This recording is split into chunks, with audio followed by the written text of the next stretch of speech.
welcome back once again to the Tech Talks Daily podcast, where we explore the cutting-edge innovations that are shaping our world. And today I've got a special guest who is at the forefront of the video revolution that's transforming industries all around the world right now. And as the importance of video in our daily lives continues to grow, let's face it, the need for scalable and accessible video infrastructure has never been more crucial. So for me today, it's all about taking a look under the hood at those solutions that make the videos that we all take for granted. So this is where today's guest comes in. His name is Kwindla Kramer and his company Daily. So I want to learn more about the story behind how he co-founded Daily, which is a Series B startup that has raised an impressive $40 million to empower developers with the tools that they need to build video and audio capabilities into their apps and into their websites. And with clients ranging from small startups to Fortune 500 companies, Daily is quickly becoming a go-to resource for embedding videos into products. That's how they appeared on my radar, and that's how they set off my tech spidey sensors. So in today's episode, we'll dive deep into Daily's cutting-edge technology, learn how it's shaping the future of video integration, and how their fully supported Daily pre-built user interface and lower-level API is providing unparalleled flexibility for developers. So buckle up and hold on tight as I beam your ears all the way to San Francisco, where Kwindla is waiting to share his story and also Kwindla's journey as a leader in this video-first era, and discover the secrets behind its success too. So a massive warm welcome to the show. Can you tell the listeners a little about who you are and what you do? Hi, I'm Kwindla Kramer. I'm one of the co-founders of Daily. We make video APIs for developers, and I'm in San Francisco. Fantastic. And Daily, but I need to know how you got hold of that domain name as well, but we'll talk about that in a moment. But can you share the story behind the inception of Daily and what motivated you to develop scalable video infrastructure for a variety of industries? Can you tell me more about the origin story behind it there? I'm an engineer by training, though I have I've been demoted to CEO for this company. I've been interested in real-time network systems and digital video and audio and like large-scale networking since I was in graduate school. I've done a couple of startups.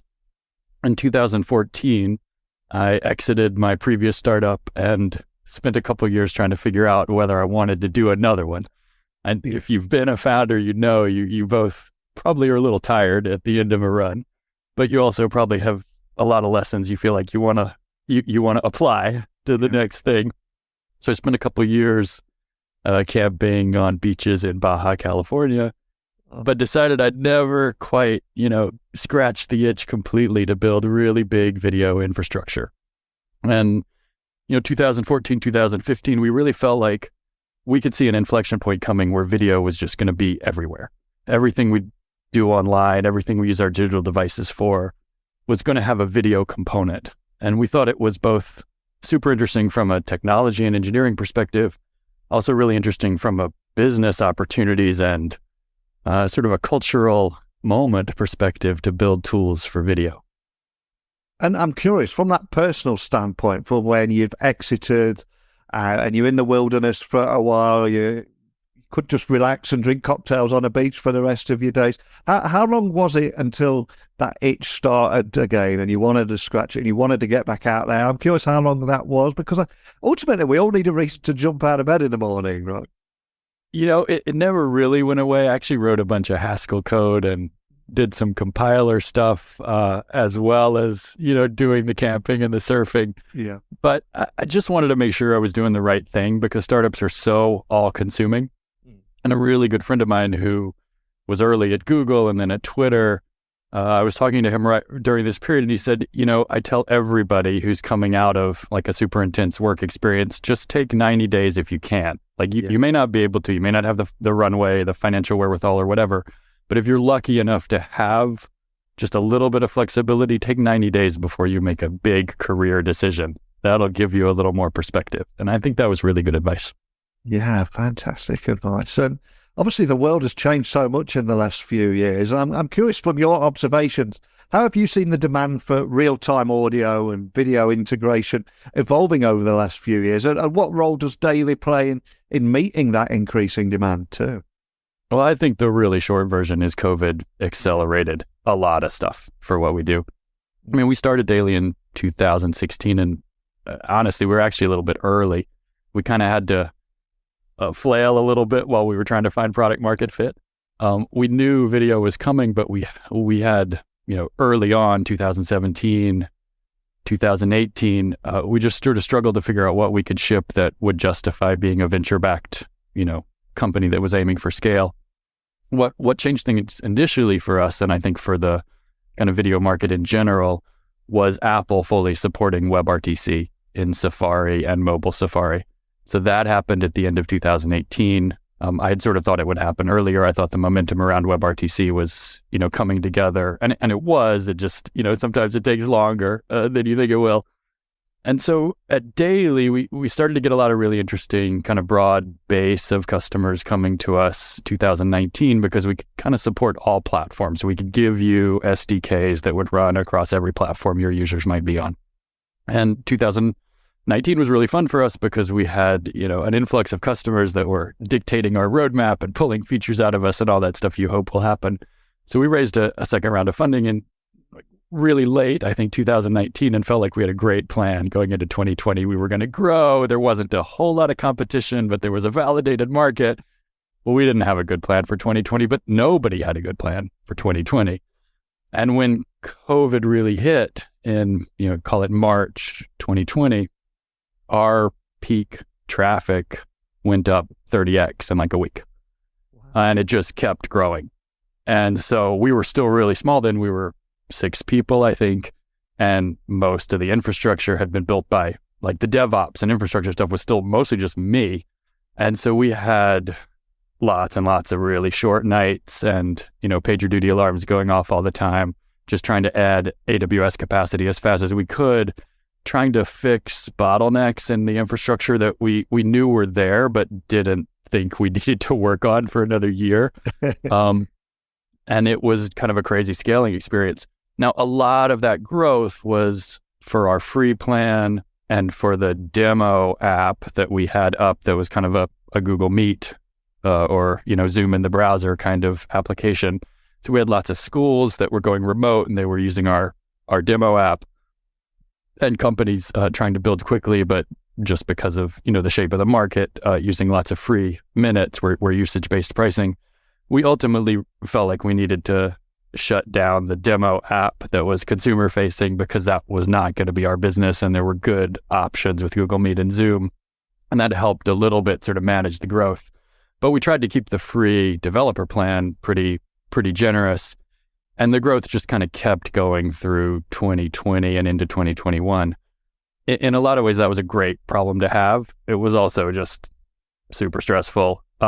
And it woke up our kind of older, slower moving potential competitors like Twilio and Vonage, which both had video API products. Amazon rushed a video API product out the door. Agora, a Chinese company, did a really nice job shipping quickly to kind of meet the changing market demands around the pandemic. And then they went public. So all of a sudden we had 4 publicly traded competitors. And we, spent a lot of time in the market trying to tell people why you should use this, startup with maybe great engineering, but not the same track record as a wonderful name brand like Twilio. So the competitive dynamics really changed as growth increased. And then in 2022, last year, we saw the market change again. Some of our fastest growing companies in spaces like customers in spaces like events started to flatten or even shrink as the world went back to normal, or something like normal. And that's a really, really good thing. Like, we were glad to be coming out of the COVID era. Everybody was, but it definitely saw our mix of customers change again. So we it just kind of focused our go-to-market on the sectors that we saw still growing. And we do see usage still growing, but it's not nearly as crazy as it was in 2020, 2021. And obviously we've mentioned Daily a few times now, and there will be a few people listening hearing about you for the first time. So can you tell me a little bit more about exactly what Daily is, and also what sets Daily's APIs and client SDKs apart from other video conferencing and live streaming solutions out there? Can you expand on that for me? Sure. So if you want to add video communications to your app or website, we help you do that. You can think of it as, if you add payments processing to your app, you might want to use something like Stripe. If you want to add, live video, real-time video, you can use Daily. And our core expertise, so we've built everything on top of a standard called WebRTC, which probably a lot of people have heard of. WebRTC is built into web browsers and built into SDKs like ours for mobile and native desktop platforms. We try to give you super easy tools to get started, and then we try to make really hard things possible if you're doing things that are a little out of the box or on the more unusual or innovative side of things. And I think what separates us, we've always had a couple of North Stars. We've always aimed for what we internally kind of bundle as developer time to value, so that easy to get started, things work really well. We hide as much of the complexity as we possibly can for you. And we have like really great docs and tutorials and customer support, because we think video, while it's super complicated under the covers, is so much a part of everyday life now that you should be able to drop video into any app with just a few lines of code. And then our second North Star is video quality and session reliability. Like nothing matters unless your users have a reliable, really high quality video experience. So we have infrastructure all over the world in a bunch of regions, close to users. We have lots of analytics, so we can show you what your user experience is like. We do lots of automated bandwidth management and sort of super fancy stuff under the covers that we're always trying to improve. And those are the two things I think that we've really leaned into. Then the other pieces of where we see the world going, which I think is also important, are we have pushed really hard to support super large real-time experiences. So we support 100,000 people in a call now. So for things like metaverse applications and live commerce and co-watching sports with, with social media kind of overlays, we think these really large, super low latency video experiences are the future. And we've done a ton of infrastructure and implementation work to make that possible. And then paired with that, we think high quality recording is really interesting. So we have a whole toolkit, a framework that's super fun for us that we've designed called the Video Component System that lets you create completely customized dynamic recordings that are just as engaging and just as kind of you as your live experiences are. Wow, incredibly cool. And just to bring to life some of what you're talking about there, I'm curious, are there any examples you can share of how small startups, or equally a Fortune 500 company, are utilizing your technology to enhance their products and services in the way that you just said? I appreciate you probably can't share any names. Is there any stories you can share? Sure. So a lot of the core of our business are applications that wouldn't surprise you at all. So things like telehealth and teaching and tutoring and virtual classes online, and customer support. These are kind of video experiences we're all really, really familiar with. And that's a huge part of our revenue and our customer base. And those are both small startups and super big companies doing those things. We also have companies building really new stuff that I think still qualifies as somewhat experimental, but we're seeing traction for. We have a customer called Playback that lets you broadcast your own commentary on sporting events. So you can watch a basketball game with your friends and you can bring people up to stage with you and you can be the commentator with the voiceover on top of the sporting event. So this is loosely bundled as co-watching, and we have some other customers doing this for entertainment other than sports. But I really love Playback's UI and where they're, the direction they're pushing in. We have a big case study on our homepage of Playback, because I think this kind of social use of video really is growing super fast and is the future. And kind of closely related to that, things like live commerce, which is very large in parts of Asia, where much online commerce now happens with live sort of live broadcasts. I think of it as sort of, I don't know if you had this in the UK, but we had like the Home Shopping Network and QVC in the US on cable television. And they were like huge vectors for people buying stuff. And that's being democratized and brought online by a whole host of like interesting startups. Wow. And before you came on the podcast today, I was also reading that Daily offers both fully supported pre-built user interfaces and lower level APIs that allow businesses to customize, for example. So how do you ensure that your clients have the right balance of that ease of use and flexibility when incorporating video into their applications? It's a tight balance, isn't it? It's really hard, and I don't think we do it perfectly, but we definitely know that we're trying to do it well. I mean, there's a few ways to look at it. One is, I think probably I attribute this to Larry Wall, the progenitor of the Perl programming language. We want to make easy and hard things possible. So we kind of take that approach in API design and developer ergonomics. I think we've kind of done two ends of the spectrum well. We've got Daily Pre-Built, which is a drop-in component, couple lines of JavaScript code. You have a Zoom-like UX right there on your web page. You can customize it a little bit, but mostly it just is what it is, and it works for like the middle of the bell curve of use cases. I think we did a good job with that, and we shipped that really early in our life cycle at Daily because we thought that developer time to value thing was so important. On the other end of the spectrum, we have our like SDKs, and they're a bunch of APIs and building blocks that are fairly low level, and you can build anything you can imagine with them. We try to have really great documentation for them. We try to do things like bandwidth management automatically, even in those low level SDKs. But there's definitely more you need to know. You need to have a better, you need to have a bigger mental model as a developer to use the SDKs effectively. What we know we want to do is fill in the middle of that spectrum for developers. We want to make, depending on how you look at it, we want to make Daily Pre-Built way more customizable without too much more work. Or we want to give you kind of higher level building blocks on top of the core SDKs to meet in the middle for, use cases where you need some customization, but you don't need all of the knobs that you can turn, or enough to be using our SDKs effectively, but we just want to make it a faster and more modular experience. So I think it's going to take us another year or so of work to get where we want to be there, but we're definitely on the way. Like we just released a React component library that has some like really nice React hooks that makes the React developer experience quite a bit more modular and a little easier. And of course, looking at your story there, you had to scale Daily's infrastructure very quickly. In fact, much quicker than you possibly wanted to. And you had to do that to support this influx of millions of users on a global basis. So I'm curious, what challenge did you face and how did you overcome these obstacles? And let's face it, a very nice problem. Yeah, I mean, real-time systems at scale are really hard, and I don't think there's any shortcuts or any way around that. We have a few rules of thumb. One is we try to use really boring technology wherever we can. We have a whole bunch of custom code in our video servers, our media servers that run in the cloud, and there's no way around that. Like that's our special sauce, if you will, like the custom implementation of video packet routing.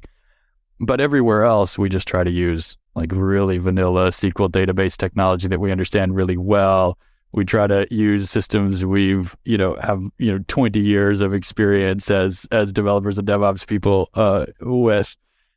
And we've been lucky that we've been able to hire really senior people as colleagues. So most of our engineers have at least 10, often much more than that, experience doing this stuff professionally. So we have a bunch of lessons we've learned over the years. But beyond that, there's just a lot of monitoring, maintenance, testing, care that goes into running these really large systems in, more than a dozen regions globally. And we're always looking at like where we think the infrastructure needs to go. So more clusters in more places is the obvious piece of that. But as you scale out, you're worried about things like the service mesh underneath that connects everything together and how that scales. And even things like, do your REST API endpoints work well at 10x the scale that you have today?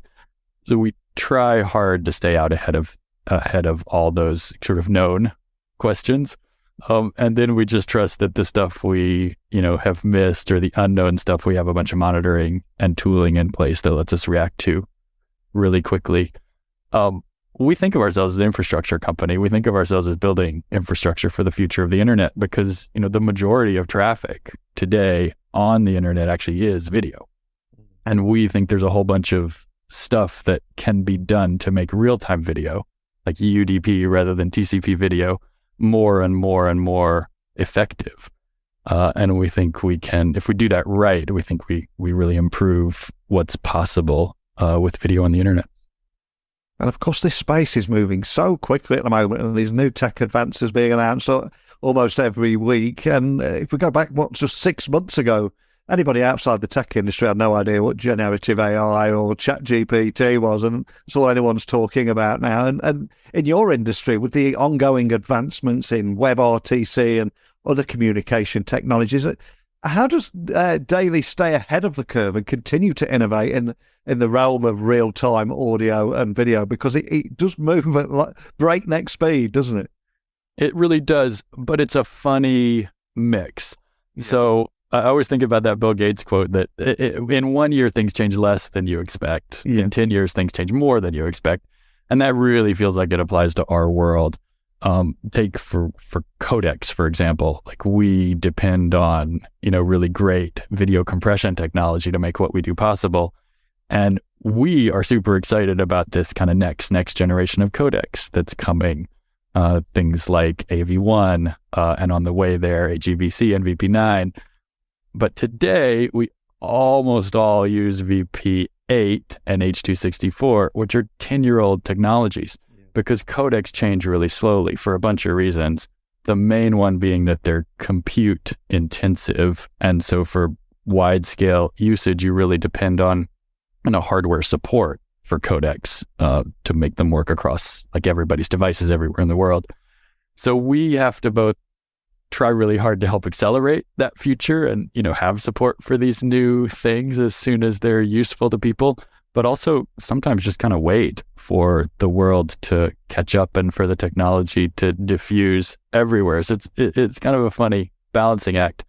I do think the stuff that's happening in transformers and generative AI is super interesting, and I think it's going to affect everything we all do. And so we try to stay educated and up to date, and when we can, out ahead of that stuff too.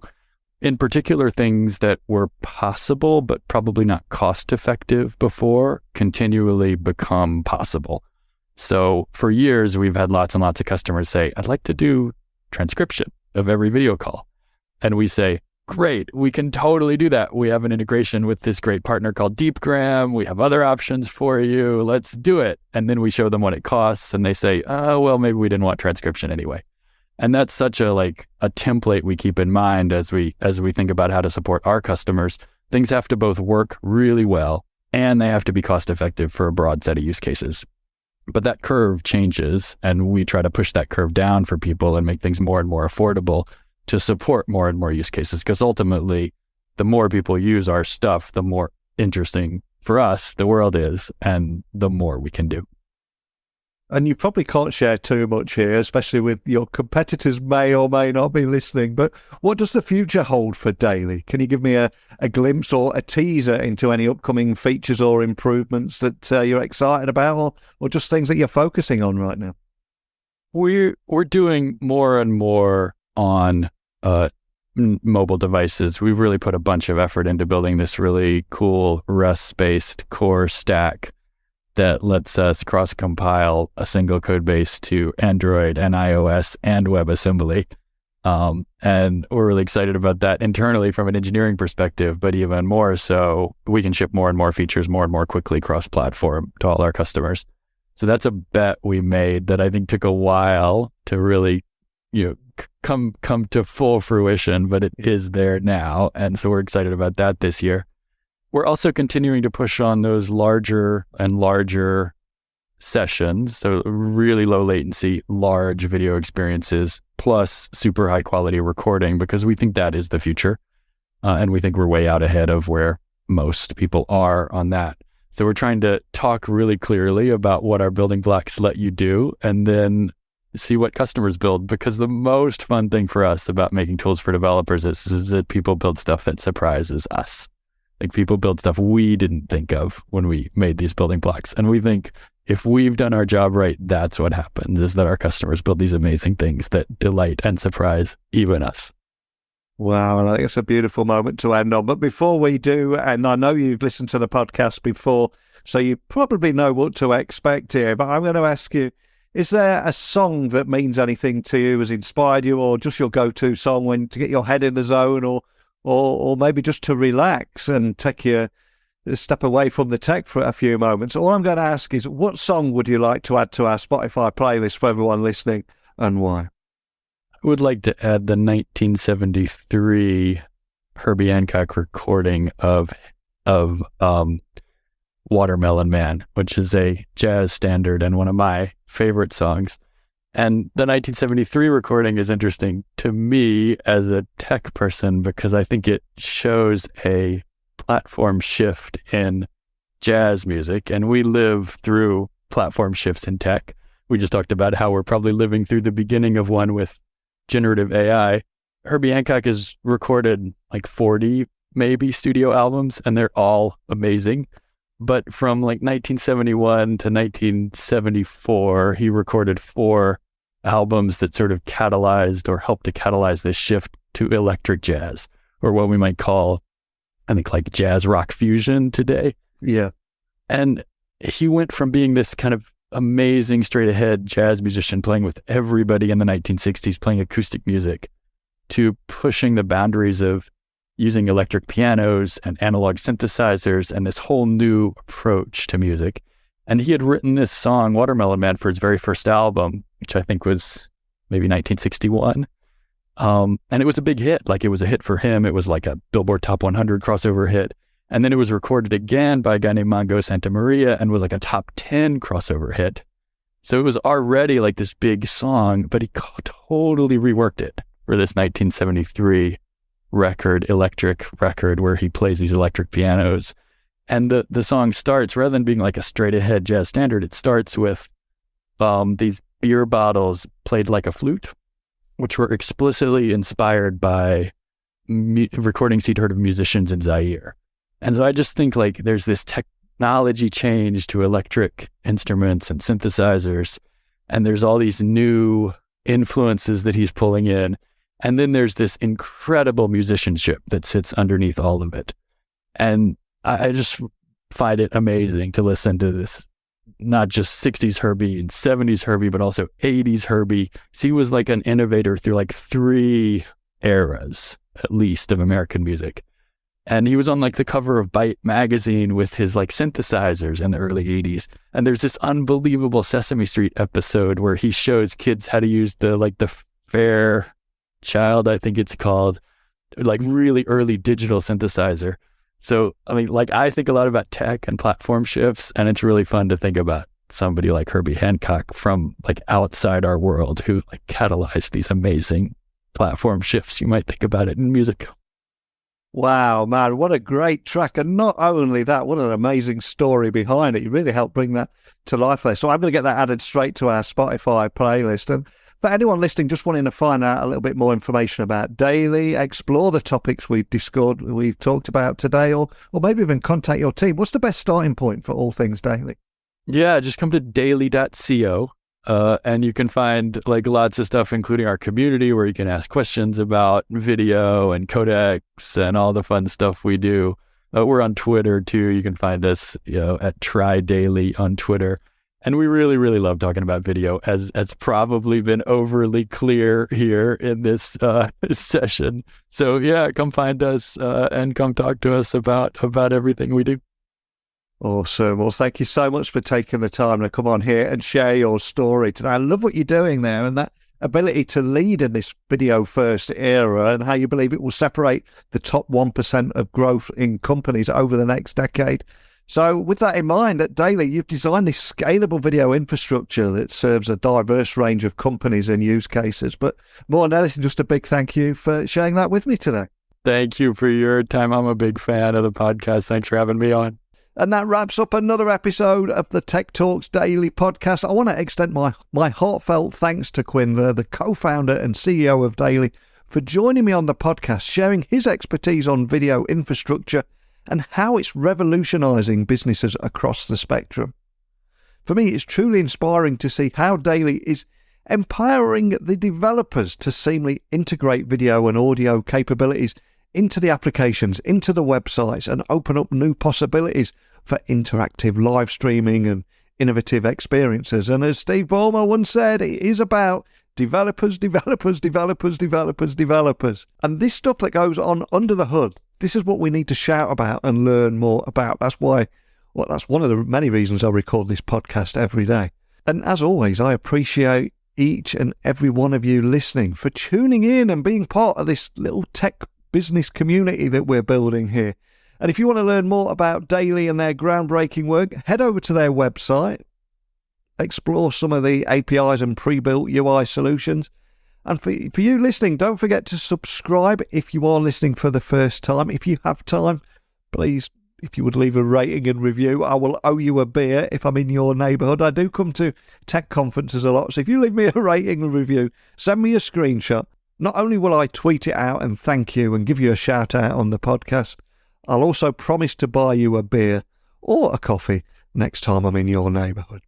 But that's it for today. So just a big thank you for listening as always and accompanying me in exploring this fascinating world of technology and the incredible minds that are helping shape the future. But thanks for listening, and until next time, don't be a stranger.